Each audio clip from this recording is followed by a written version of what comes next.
వాక్యం చెప్తుంది స్వర్గం అంటే ఏంటో తెలుసా?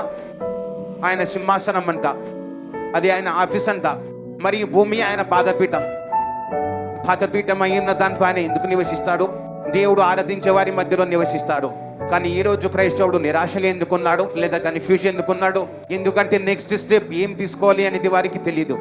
ఎందుకంటే దేవుడు ఏం కోరుకుంటున్నాడో వారికి తెలియదు.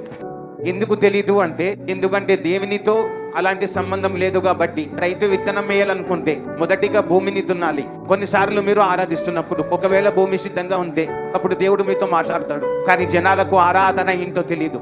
మీటింగ్ సాయంత్రం వరకు ఉంటుంది కాబట్టి మనం ఒక పని చేద్దాం, టెస్టిమనీ అయిన తర్వాత వెళ్దాం అంటుంటారు. ఒకవేళ చర్చిలో మీరు చూస్తే 40% మంది ఈ రోజు కూడా ఆరాధన అయిపోయాక వచ్చారు.